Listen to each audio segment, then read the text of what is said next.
Hello and welcome to the Daily Millwall for Monday, the 4th of March 2024. In today's Millwall news, we've got more post-match comments regarding the Watford game, and then we look ahead to the Blackburn game tomorrow and also under 21 game tomorrow as well.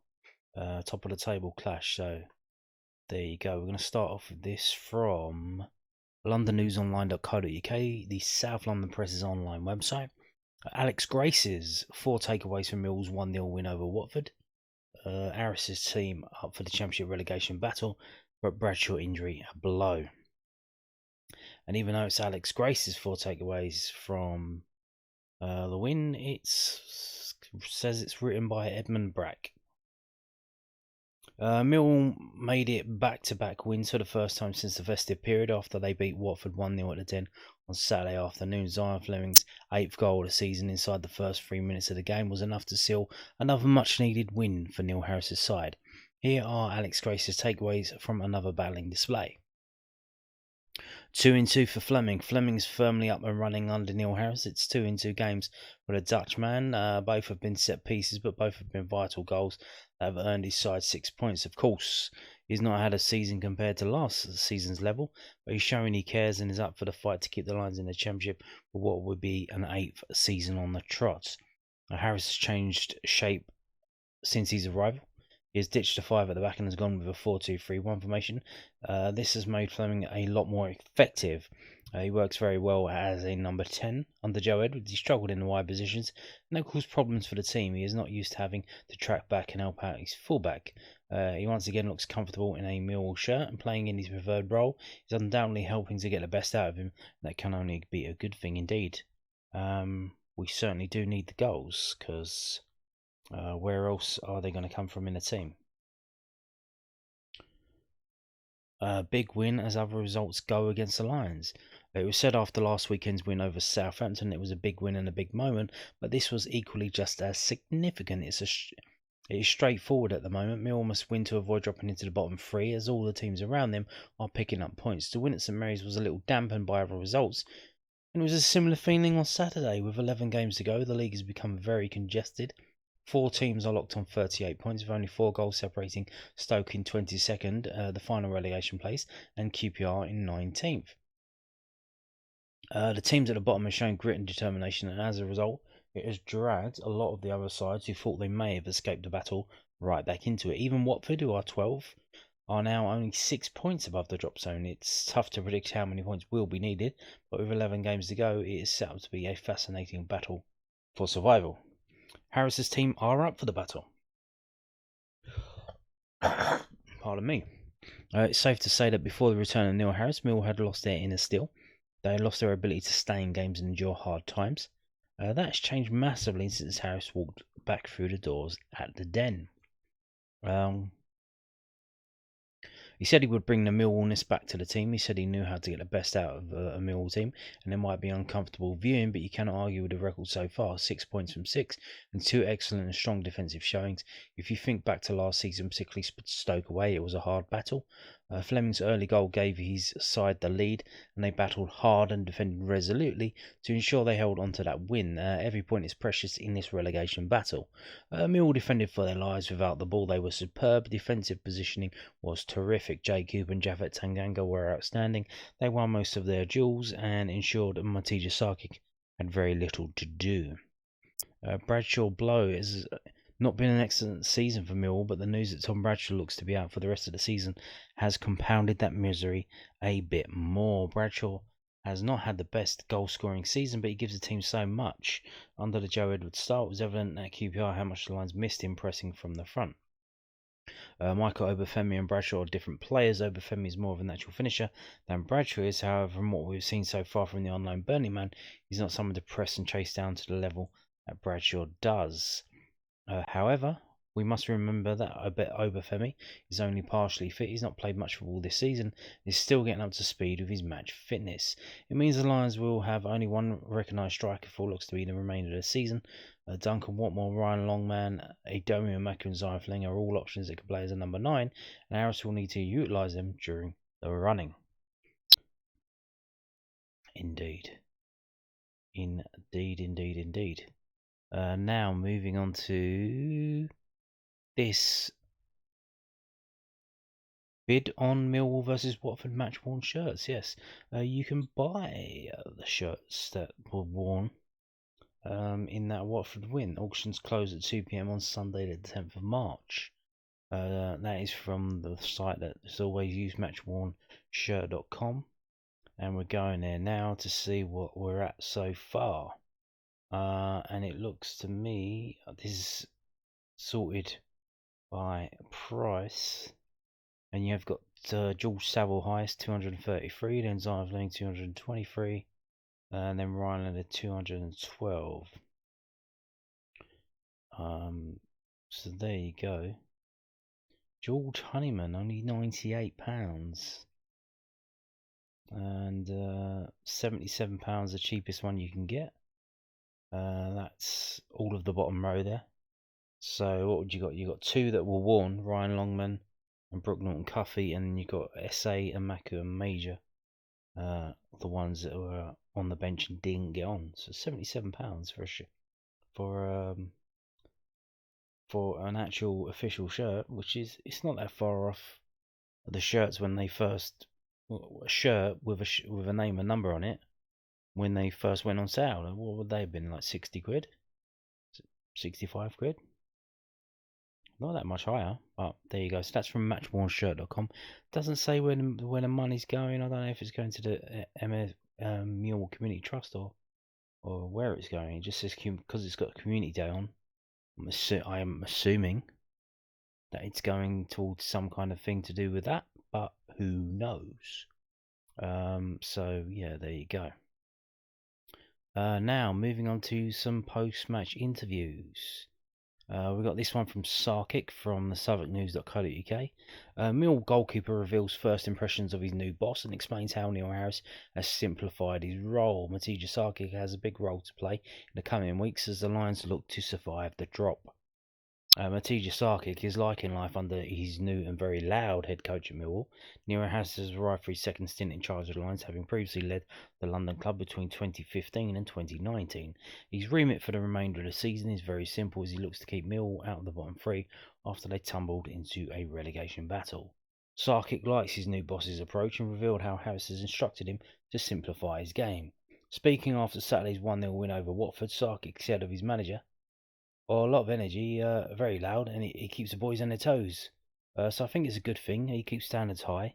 He's driving us in training, he's driving us on the pitch as well, so it's all very good. The gaffer's come in, he's obviously taken us to back four and just given us clarity and simplified a lot of things, and for myself, simplified my game, really. So I think that helps. Everyone's on the same page. And I'm not saying we weren't before, but I think that when we're struggling a bit, you go back to basics and you build from there.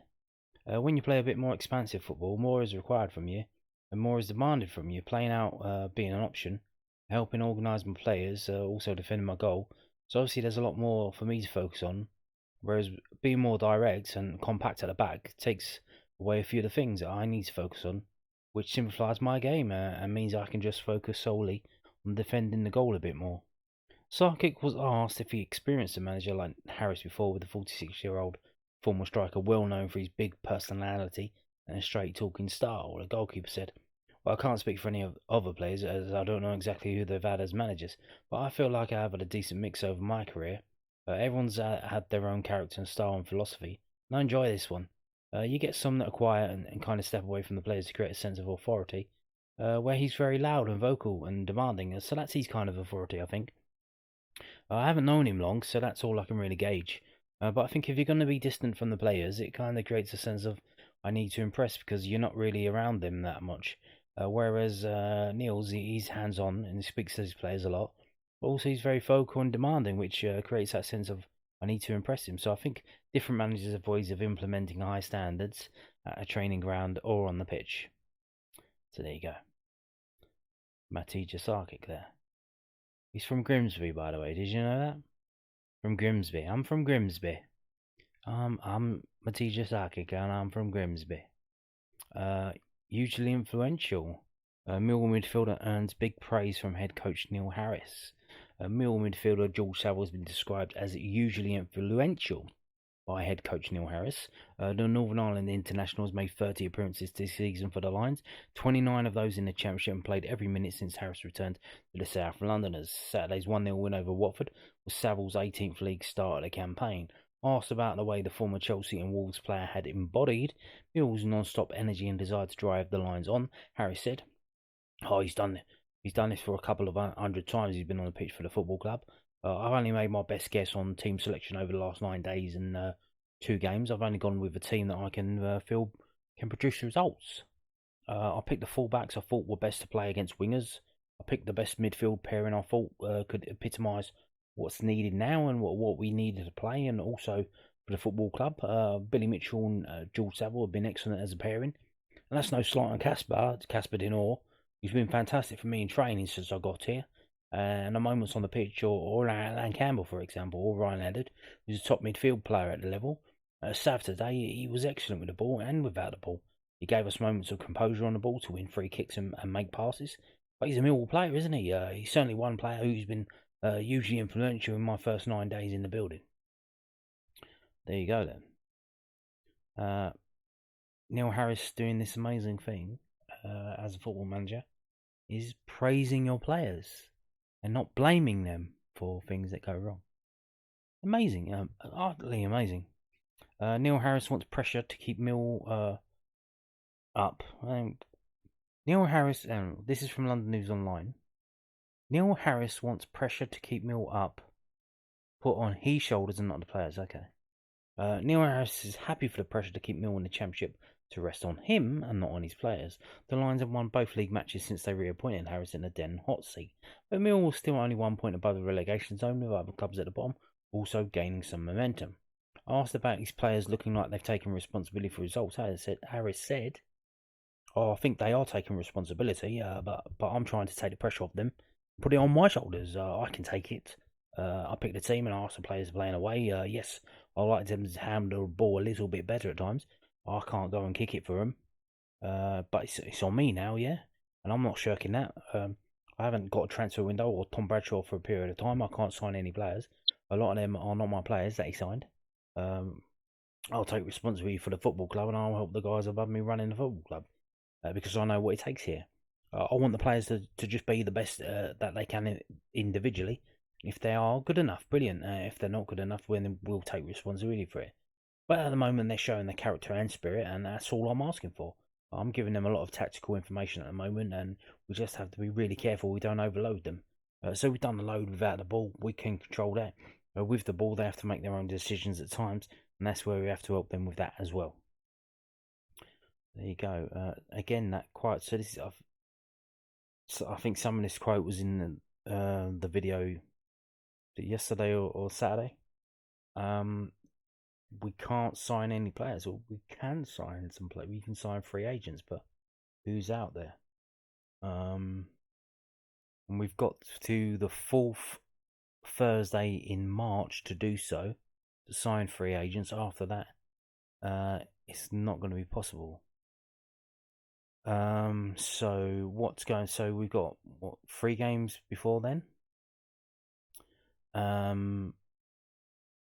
And we've already got 2 strikers out for the rest of the season. Bradshaw's out, Nisbet's out. So if Obafemi gets injured as well, then let's hope it's before the 4th Thursday of March so that we can actually sign a free agent.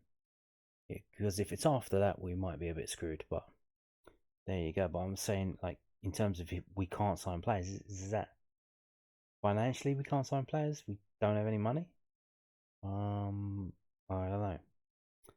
Now, moving on to this from southwarknews.co.uk. One of the best centre-halves in this division over the last 7 years. Mill boss sings praise of Lions defender after Watford win. Who do you think this is going to be then? Neil Harris was discussing how he's managed to make Mill's defence more secure in his first 2 games back. And here we go again, Neil Harris praising even more of the players. I mean, what's going on? He's not going to come out and slag the players off. That's all very weird, isn't it? Neil Harris believes Jake Cooper was the correct answer for those of you guessing at home. has been one of the best central defenders in the Championship over the last few years. The 29-year-old, who's been at Millwall since 2017, was part of the side who claimed a crucial 1-0 win over Watford on Saturday. Cooper and his teammates managed to keep Watford's attackers at bay and secure their first clean sheet since New Year's Day. They also had to hold firm during last week's incredible 2-1 win over Southampton in Harris's first game back since replacing Joe Edwards as head coach. Millwall's defensive efforts in their last two games have been a far cry from the brittle showings against Ipswich Town and Sheffield Wednesday when the Lions conceded 6 goals in back-to-back home games last month. Asked how he engineered the turnaround in defence, Harris gave credit to long-serving defender Cooper. The Lions boss said, Jake Cooper is one of the best centre-halves in this division over the last 7 years. We've let some goals in, and Jake's maybe not played as well as he could do over the last couple of months, for example. The form is temporary, class is permanent. Jake Cooper's a quality centre-half at his level. We worked out that he had 17 first contacts in his penalty area or outside the penalty area against Watford. That'll be more than anyone else in the country because that's what he's good at. So it's about making sure that we help people who realise their best attributes and help them produce their best attributes on the pitch. So if that means we have to force the ball around us time after time because when they put the ball in the box and Jake Cooper's going to head it, then that's us finding a way to win games. On the general defensive stability he's managed to introduce, Harris added, well, obviously, we changed to a back four, which some people may think, well, if you're playing a back five and you keep letting goals in, why'd you go to the back four? It's not just about the back four, it's about the whole shape of the team. You saw how good Zion Fleming is with the ball, but how good is he without the ball? Everyone has a role and a responsibility to play in having a good defence. My teams have always been built on that, and we have to be built on that over the next 11 games. We have to be solid and hard to break down, but you have to give confidence to players as well. I tried to give confidence to the goalkeeper, try and help him at the start of his Millwall career. And it just ends there, bizarrely. Does it end there? Or does it carry on? I think it just does end there. Yeah, again, Neil Harris praising the players. I mean, God forbid. Crazy, huh? So there you go. And now, 2 games tomorrow for Millwall, under 21s. They kick off first at 7 p.m. at Queen's Park Rangers. It's not at Loftus Road, it is at the Power Day Stadium. So yeah, it's a kick-off at 7 p.m. Its tickets cost £5 for adults, £4 concessions, £2 for under 16s. I think they said, maybe under 18s. Yeah, and that is Power Day Stadium. Where is that? That is at Hanwell Town. Power Day Stadium, Perryvale Lane, Greenford, UB6 8TL. So there you go. That is out west, the wild west, near Perryvale, Ealing Broadway, out that way. That's where the game's going to be. 7 o'clock kickoff. There you go, Hanwell Town. Yeah. First team though, 7:45 kickoff at Blackburn Rovers. It's on Sky Sports football. It's on Sky Sports Red Button in the UK, and you can also buy a match pass on Millwall TV if you don't have Sky Sports, £10. And that's available, as I said, in the UK and Ireland and around the world. Now, this is the head-to-head record over the many years that we've been playing football between Blackburn and Millwall versus from 11v11.com. And as you can see here, if we have a little look, this, I think I counted it earlier, I think it's 24 times we've gone to Ewood Park. 24 times, and we have 5 wins. Just the 5 wins. The last one was over 10 years ago in 2013, and that was in the FA Cup. That was the Shitu game. Danny Shitu, it's an absolute screamer. Was it a 40-yard screamer? Cracked in off the underside of the crossbar. Helped to get us to the semi-finals of the FA Cup. Do you remember that? Yeah, time flies when you're having fun, doesn't it? And since then, we have been to Ewood Park on 7 occasions and not one. The best we've done is 2 0-0 draws. This is a game that we do not win a lot of, and we do not draw a lot of. We've only had 4 draws. We've got 5 wins and 4 draws over the 24 times that we've travelled up there. Yeah, this is not a good fixture for us to get a win. The best result we've ever had was 4-2 in 1968. But other than that, 2-1 in 1986, 2-0 in 2012, and then more recently, nothing at all. It's not looking good. But Blackburn Rovers are on a slide after the manager quit because he didn't get enough money from them selling one of their best players at 22 million to Crystal Palace, the midfielder lad. So there you go. So could it be time for a Millwall win? Now that would be something, wouldn't it? That would be amazing. Just want to tell you as well. So obviously, last time out we lost 2-1. Before that, in March 2022, the 0-0. I believe that's the famous game where we didn't have a shot on target. And I think was it Tyler Berry was playing up front? Yeah, that was not a good game at all. Not a good game at all. That was in March as well, 8th of March. But obviously that FA Cup game was on the 13th of March. If that means anything, because we're in March now, the game will be played on the 5th of March. So there you go. I don't know if that means anything. But let's move on to this from whoscored.com. And we go down head to head for the last 6 games.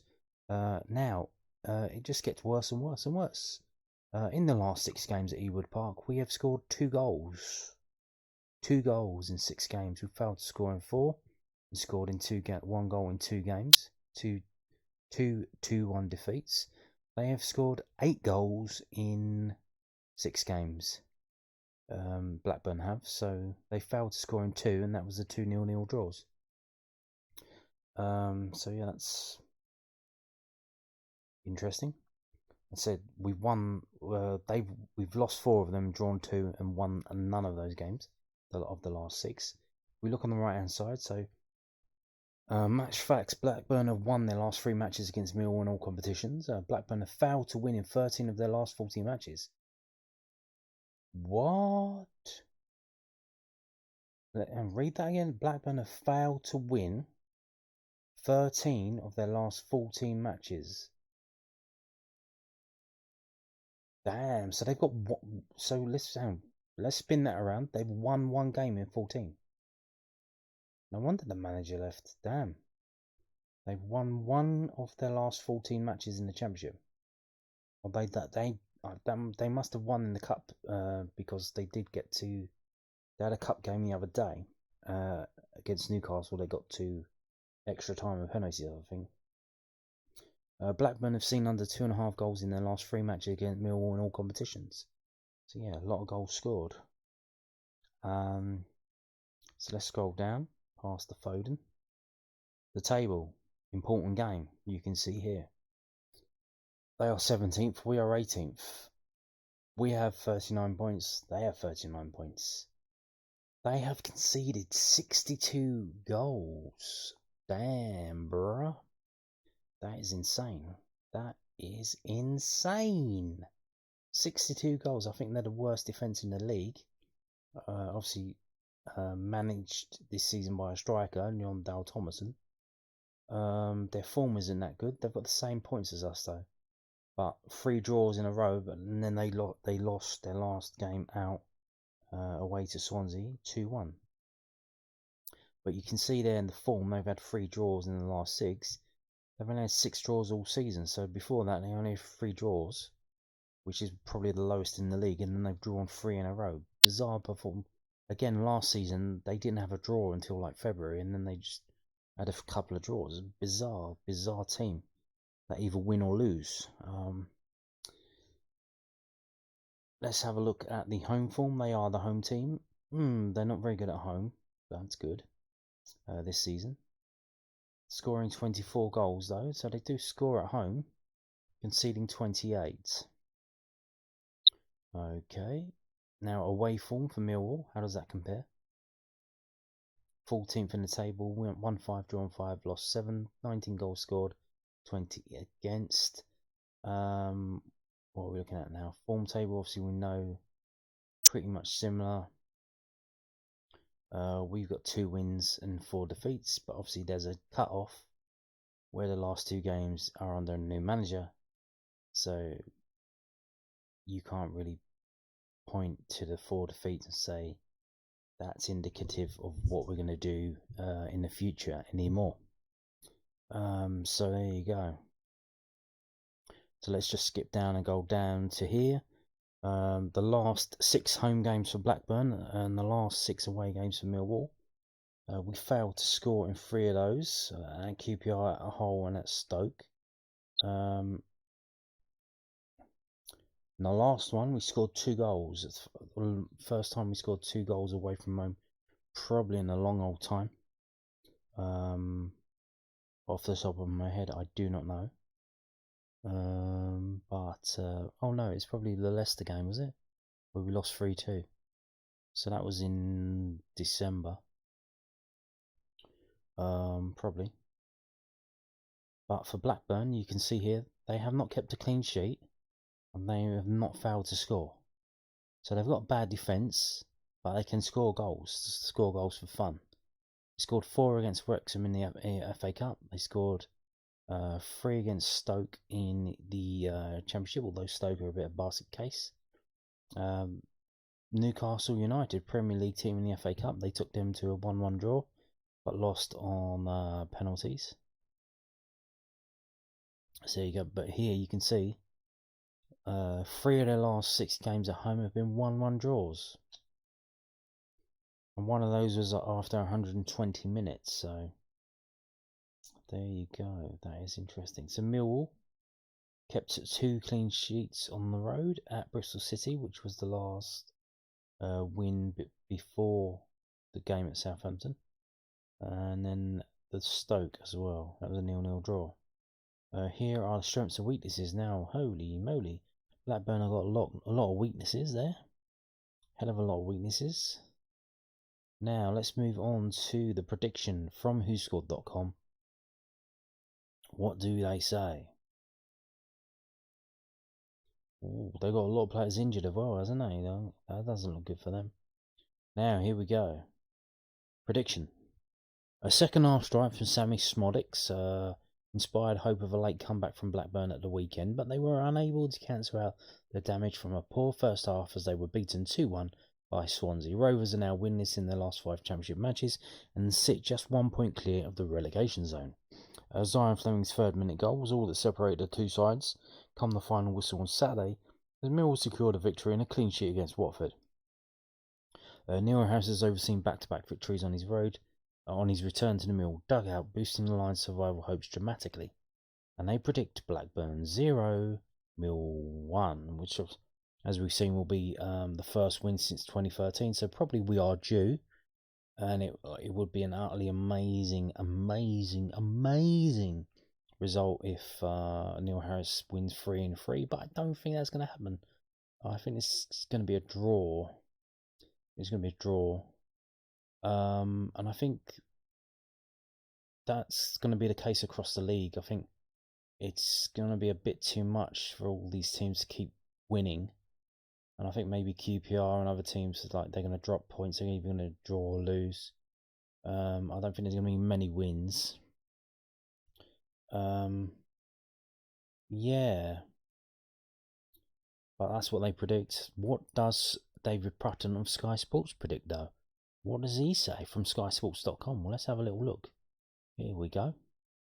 Obviously, midweek, so all the games, every single game is on the Sky Sports red button, or the game is on Millwall TV if you want to listen to Carl Bates and whoever's on with him this week. So here we go. While we're here, let's have a look at the other results that are pertinent to our situation. Leeds versus Stoke. Obviously, we want Leeds to win that. He thinks they're going to win 2-0. Sheffield Wednesday Plymouth. A draw in that would be good, but if not, probably. Probably a draw would be the best. Yeah. He thinks Sheffield Wednesday are going to win that. Sunderland Leicester, not really concerning us. Ipswich Bristol, again, not for us. Southampton Preston, no. QPR West Brom, yes. Jed Wallace, please save us, Jed Wallace. Save us. Score against QPR. They predict 2-2 in that one.